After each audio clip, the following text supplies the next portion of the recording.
Let me ask you something. Have you ever woken up in a penthouse, surrounded by floor-to-ceiling windows overlooking a city that sparkles like diamonds and felt absolutely nothing? Not gratitude. Not happiness, not even sadness, just nothing, like a ghost floating through a life that was never really yours. That was me 3 days ago. My name is Alina. At least that's the name my husband knew. To him, I was Alina Miller, a pretty face, a warm body. A woman with no last name worth remembering, no family to call, no safety net to catch her if she fell. He liked that about me. He loved that about me, actually. Because to a man like my husband, a woman with nothing to fall back on is a woman who will never leave. And for 3 years he was right. I met Derek when I was 24. He was 38, charismatic in that way that older men are when they've spent a decade learning exactly which words make a woman's knees go weak. He owned a logistics company. Not a small one either, the kind with a fleet of trucks and a private jet and an assistant who answered his calls before the second ring. He wore suits that cost more than most people's rent, and when he looked at me across a charity gala that I had only attended because my roommate begged me to come, he saw exactly what he wanted to see. A beautiful girl, alone, unattached, available. What he didn't see, what I made sure he never saw, was the truth. The truth that my full name wasn't Alina Miller, it was Alina Vasquez Rossi. The truth that my father wasn't a retired teacher from Oregon, which was the story I fed Derek on our 3rd date when he asked about my family. The truth that my father was a man whose name you don't say out loud in certain circles. A man who built a global security and intelligence firm from nothing, who now has clients that sit in Oval Offices and boardrooms where decisions about entire economies are made. A man whose network of informants and analysts and former operatives spans 6 continents. A man who, if Derek had known about him, would have made Derek tremble before he ever even held my hand. But I didn't want that. You have to understand that. I didn't want a man who was intimidated by my father. I didn't want a man who married me for the access, for the connections, for the way my last name could open doors that his money couldn't buy. I wanted someone who loved me for me, just me, Alina. No empire behind her, no army of security personnel tracking her every move, just a woman falling in love with a man who saw her soul instead of her surname. So I created a story. A careful, elaborate, utterly convincing story. I told Derek my parents were dead, a car accident when I was 19, tragic but not so tragic that I was still actively grieving, believable. Sympathetic. It explained why I never had family holidays to attend, why no one called me on my birthday. Why there was never a father to ask for his blessing when Derek got down on one knee with a 4-carat diamond that I pretended to be overwhelmed by. I told him I had worked my way through community college on scholarships and waitressing tips. I told him my savings were modest, my family non-existent, my past a blank slate that he could fill in however he wanted. And he did. He loved that story. He loved the idea of me, this beautiful, pliable, rootless woman who would be eternally grateful to him for pulling her up from nothing. He loved that I had no one to call when he started staying out late. He loved that I had no father to answer to when his temper began to show itself in sharp comments and cold silences. He loved that I had no financial safety net when he moved me from my modest apartment into his penthouse and told me to stop working, to let him take care of everything. To just be his wife and look beautiful and never ask questions about where the money really came from. He thought he had found the perfect wife, a woman with no past, no power, no protection, a woman who belonged entirely to him. He didn't know that my father's security team had a file on Derek that was 3 inches thick before we ever said, I do. He didn't know that the modest savings I claimed to have were actually a trust fund that accrues more in interest per month than Derek's entire company grosses in a year. He didn't know that the reason I never answered calls from family was because my father and I had agreed to let me live this lie. To let me see if a man could love me without knowing who I came from, to give me the freedom to build something real.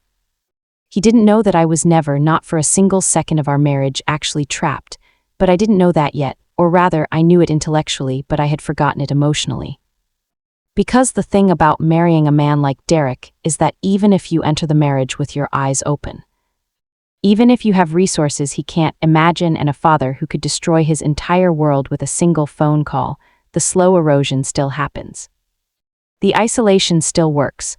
The constant belittling, the careful control of finances, the way he made me feel like I was lucky to have him, like without him I was nothing, it seeps into your bones. It rewires your brain, it makes you forget, somewhere deep down, that you were ever anything more than the person he tells you that you are. So I forgot. For 3 years I forgot who I really was.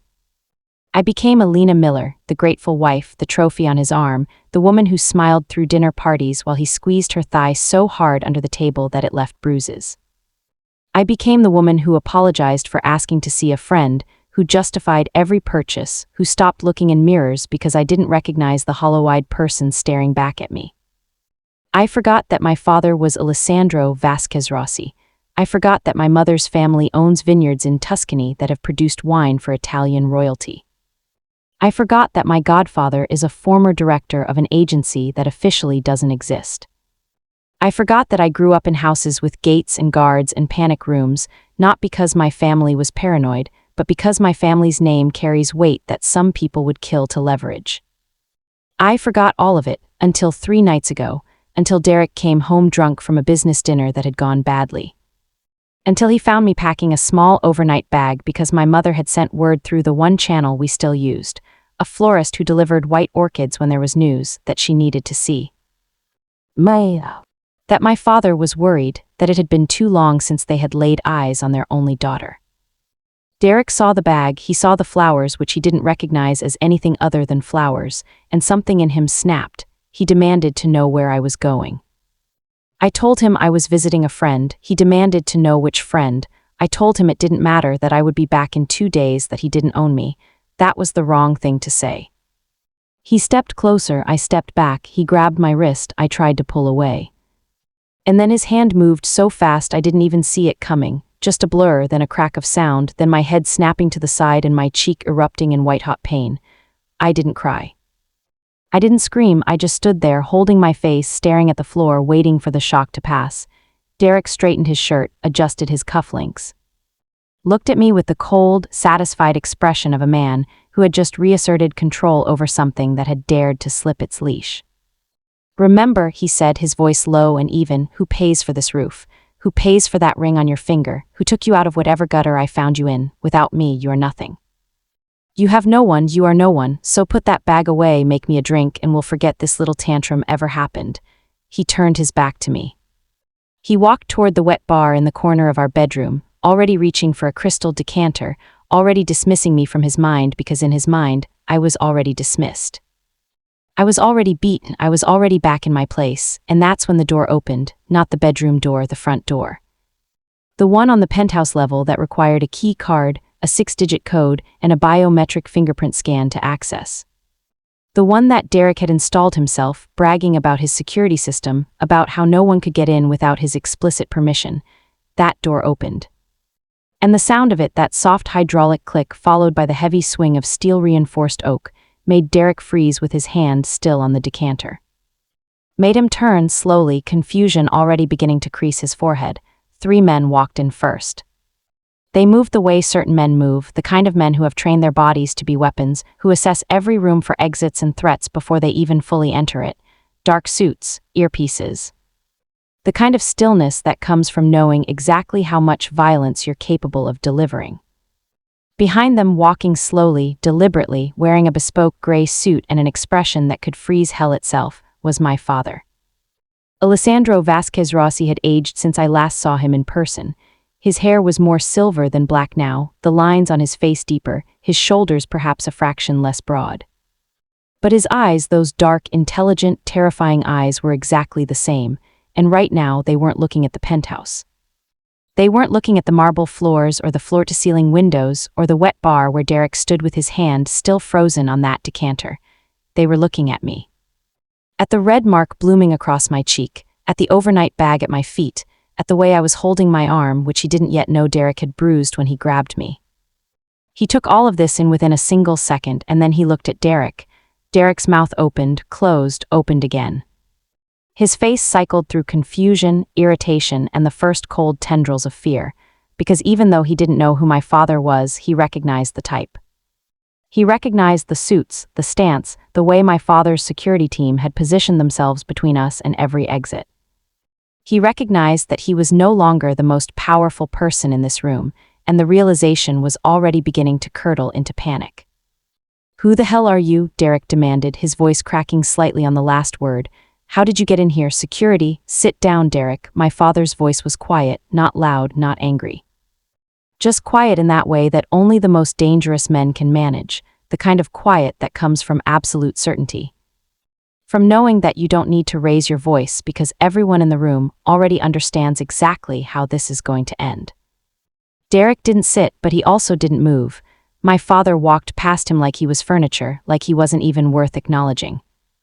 He walked to me, and for the first time in 3 years, I felt something crack open in my chest. That wall I had built, the one that kept me numb and small and grateful, shattered into 1,000 pieces. I looked at my father's face, at the fury he was barely containing beneath that calm exterior, and I remembered exactly who I was. He stopped in front of me, reached out, touched my chin with the gentlest of pressures, tilting my face toward the light so he could see the mark on my cheek. His jaw tightened. His eyes, when they met mine, held a question I didn't need him to voice. I nodded once, just once. That was all the confirmation he needed. He turned back to Derek. And in that moment, I saw the exact second when Derek finally, truly understood that something catastrophic was happening to him. Not just an argument. Not just a father showing up to scold a son-in-law. Something that was going to dismantle his entire world, piece by piece, and leave nothing behind but rubble. My father smiled. It was not a nice smile. "Let me tell you who I am," he said, his voice still that terrifying calm. "My name is Alessandro Vasquez Rossi. I own the security firm that contracts with the company that runs this building's protection services. I own the bank that holds the mortgage on this penthouse. I own the investment group that provided the seed funding for your logistics company 7 years ago. When no one else would touch you because your credit was garbage and your reputation was worse." He took one step closer to Derek. Derek took one step back, his back hitting the wet bar, the decanter wobbling precariously. "You married my daughter," my father continued, "under a false name she gave you because she wanted to be loved for who she is, not for what she comes from. You married her thinking she had nothing, no family, no money, no power. You married her because you thought she was the one person in this world who could never fight back." He paused. The silence in that room was absolute. Even the men in suits seemed to stop breathing. "And then," my father said softly, "you put your hands on her." Derek's face had gone pale. Not the pale of fear, not yet, the pale of a man whose entire understanding of reality has just been ripped out from under him. He looked at me, really looked at me for the first time in years, and I saw the calculation happening behind his eyes. The desperate scramble to find leverage, to find an angle, to find some way out of this. "Alina," he said, and his voice was shaking now, "baby, tell him it was a misunderstanding. It was just a fight, couples fight. You know how I get when I've had a few drinks. You know I didn't say anything, I just looked at him. And for the first time in 3 years I let him see me, not Alina Miller, the grateful wife, not the trophy, the ornament, the rootless woman he had built in his mind. I let him see Alina Vasquez Rossi, the woman whose father has ended careers with a single phone call, the woman whose godfather has buried secrets so deep they will never be found. The woman who for 3 years had been playing a role so convincingly that she had almost forgotten it was a mask. He saw it, I watched him see it, and that's when the real fear set in. My father pulled out his phone. He didn't dial, he pressed a single speed dial number and spoke 3 words, "Start the process." Then he turned to me and his voice was gentle for the first time. "Your mother is downstairs. The car is waiting whenever you're ready, we're taking you home." I looked around the penthouse. At the marble floors I had mopped myself because Derek fired the housekeeper and said I should be grateful to do it. At the kitchen where I had cooked his meals and been criticized for every seasoning choice. At the bedroom where I had learned to lie perfectly still, to make myself small, to disappear into the sheets so he could take whatever he wanted without me making a sound. I picked up my overnight bag. I didn't take anything else. I didn't want anything else. As I walked toward the door, one of my father's men stepped forward and handed Derek a single sheet of paper. I didn't need to see it to know what it was. A demand for full repayment of the loan that had built his company. A loan that was due, according to the fine print he had signed 7 years ago without reading, immediately upon breach of certain conditions. Conditions like, for example, causing harm to a member of the Vasquez-Rossi family. Derek looked at the paper, looked at me, looked at my father. And for the first time since I had known him, he had absolutely nothing to say, no threat, no manipulation, no smooth words to talk his way out of a situation. Just the hollow, staring realization that he had built his entire empire on sand and the tide had just come in. I paused at the door, turned back. Looked at the man who had made me forget who I was. By the way, I said, my voice steady for the first time in years, my name was never Alina Miller, and my father was never a retired teacher. You didn't marry a woman with nothing, Derek. You married a woman who was testing you, and you failed. I walked out. Behind me, I heard the sound of a crystal decanter shattering against marble, and then my father's voice, still calm, still terrifying, saying something I didn't need to hear. Whatever happened after that door closed was between him and Derek, and frankly, I didn't care. I had spent 3 years caring about a man who saw me as property. I was done. When the elevator doors opened on the ground floor, my mother was waiting. She didn't say anything. She just opened her arms and I walked into them, and for the first time in 3 years I cried. Not because I was sad, not because I was scared, but because I had forgotten what it felt like to be held by someone who loved me without conditions, without control. Without the expectation that I would shrink myself down to fit inside their idea of who I should be. That was 3 days ago. Since then, I've learned that Derek's company is already in receivership. The penthouse was repossessed yesterday. His business partners have been calling him non-stop, not to offer support, but to demand to know why the FBI is suddenly asking questions about his shipping contracts and whether he'd like to make a deal before they bring in the grand jury. I don't know if my father had anything to do with that. I didn't ask. Some questions I've learned are better left unanswered. I'm telling you this story now because I know there are women watching this who are in the position I was in 3 days ago. Not with a father who owns a security empire necessarily, but with a partner who makes them feel small, who controls them, who has convinced them that they have nothing and no one and nowhere to go. I was lucky. I had a safety net so vast that I had forgotten it existed. But most women don't have a father with a private army and a trust fund that accrues more in interest than their husband's company makes in a year. Most women have exactly what Derek thought I had, nothing, no money, no family, no way out, and that's why I'm telling this story, not to brag about revenge. Not to make you wish you had a powerful father to rescue you, but to tell you that whatever lie your partner has convinced you of, that you're nothing without them, that you have no one, that you can't survive on your own, is exactly that. A lie. You don't need a powerful father to walk through the door and save you. You just need to remember who you were before they convinced you to forget. I forgot for 3 years, but I remembered. And so can you. My name is Alina Vasquez-Rossi. My husband slapped me, and he didn't know who my father was, but more importantly, he didn't know who I was. And that was the mistake that cost him everything. 3 years, that's how long I let myself disappear. When I first met Derek, I thought I was being smart. I thought I was protecting myself from the kind of man who would see my last name and want me for the wrong reasons. And for a while, it worked. He pursued me with the kind of intensity that felt like devotion. He told me he loved that I was independent, that I didn't need anyone, that I was a woman who could stand on her own. He said all the right things, they always do. The changes didn't happen overnight, they never do. If he had hit me on the first date, I would have walked away and never looked back. But that's not how men like Derek operate. They are patient, they are strategic. They build you a cage so slowly, with so many beautiful distractions along the way, that by the time you realize the door has closed behind you, you've already handed them the key. It started small, a comment here, a suggestion there. He didn't like the way my friend Sarah looked at him, so maybe I should distance myself from her, just for a while until things settled. Then it was my job. He said I didn't need to work anymore, that he wanted to take care of me, that a wife of his shouldn't have to answer to anyone. It sounded romantic at the time. It sounded like being cherished. I didn't realize it was the sound of my independence being dismantled piece by piece. Then came the money. He put me on an allowance. A generous one by most standards, but one that required me to account for every dollar. He said it was for budgeting. He said it was to protect us both. But what it really did was make sure I never had enough set aside to leave. I didn't question it because I had my own money, the money he didn't know about, the trust fund that sat in an account with my real name on it. I told myself I was fine. I told myself I wasn't trapped because I could leave any time I wanted, but I didn't leave, and that's the thing about control, it doesn't need to be absolute to be effective. It just needs to make you doubt yourself enough to stay. The belittling came next, quiet at first, disguised as jokes.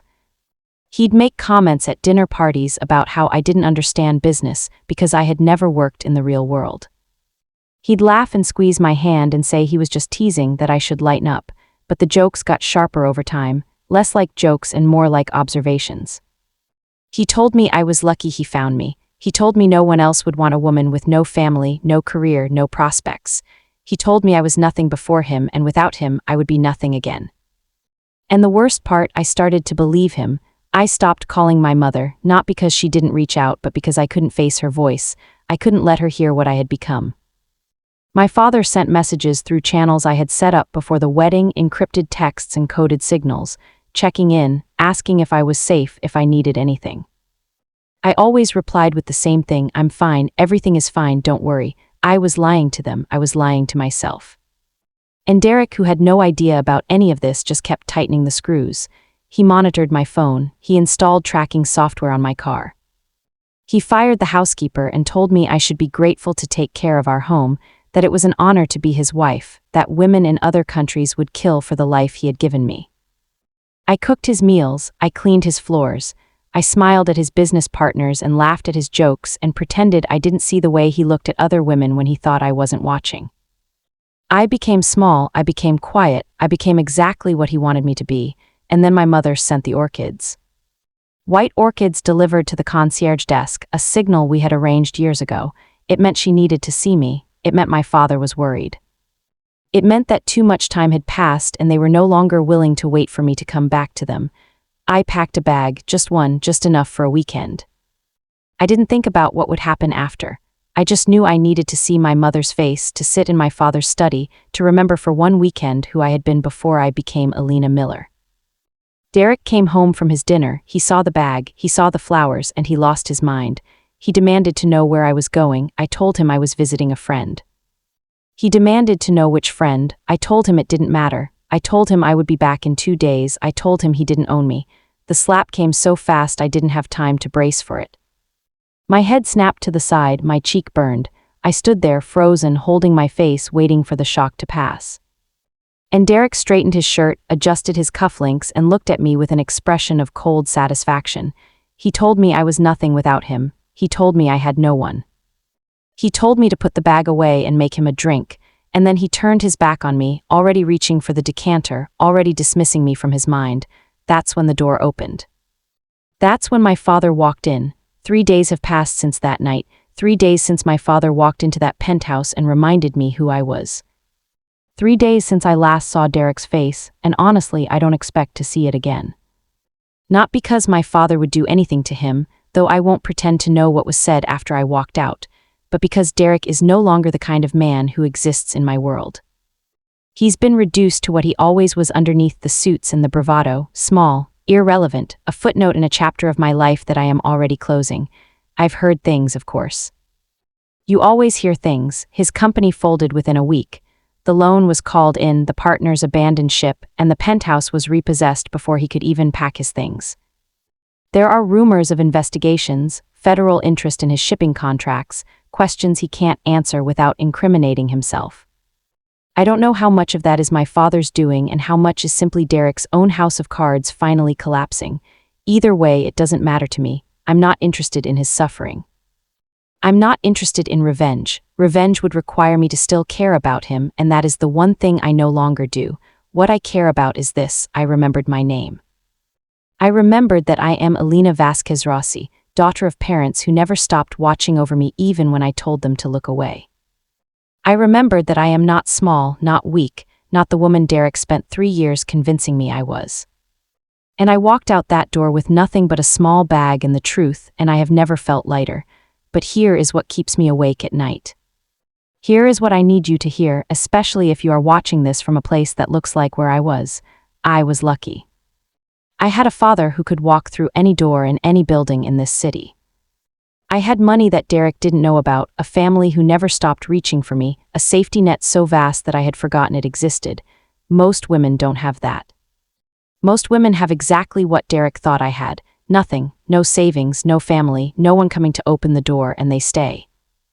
They stay because they've been told so many times that they are nothing that they've stopped questioning it. They stay because leaving feels impossible when you have nowhere to go and no one to catch you. If that is you, I need you to know that the lie is not that you have nothing. The lie is that you need something outside of yourself to leave. You don't need a powerful father. You don't need a hidden fortune. You need to remember your name. You need to remember who you were before someone convinced you to forget.